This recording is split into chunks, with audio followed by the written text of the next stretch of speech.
মিলাই দিলে অনেক ভালো আছে। মানে আমার বাবা যতটুক খারাপ, আমার মা ততটুক না।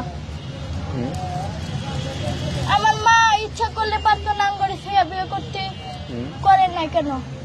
তার ঘরে দুইটা আল্লাপাক বিয়ে লাখ মাইয়া দিছে, তার কারণে সে বিয়েও বসে নাই, সে কোনো প্রস্তাবও দেয় না, বুঝছেন? আচ্ছা, তোমার মা যদি বিয়ে করতো অন্য জায়গায়, তাহলে তোমরা কি করতাম? আমার আম্মু কি করতাম, কপালে যা থাকতো তাই। তাই? হ্যাঁ। আচ্ছা, তোমার বাবা কোথায় থাকে যদি আমাদেরকে একটু বলতাম, যে কোথায় থাকে তোমার বাবা? যাবেন? হ্যাঁ, বলো। যাবেন? হ্যাঁ।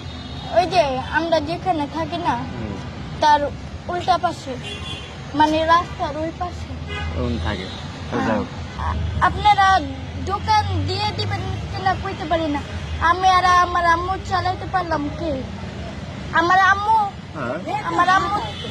আম্মু চালাইতে পারলো। আমার আম্মু যদি চালাইতে পারলো তাহলে তো পারলো। আর নাই তো একটা ঘর বাড়ি দিয়ে দেন, যদি আমি কিছু করে খাইতে পারি, জানি আমার 10 জনের কাছে জানি হাত পাততে না। বুঝছেন? আমি এইটা চাই। তুমি চাচ্ছ ঘর বাড়ি চাচ্ছ? হ্যাঁ, আমার তো ঘর বাড়ি নাই। তুমি এখানে কি, তোমরা কি এখন ভাড়া থাকো? হ্যাঁ। আচ্ছা আচ্ছা, তোমার মানে গ্রামের বাড়ি কোথায় বলো তো? বরিশাল। বরিশালে?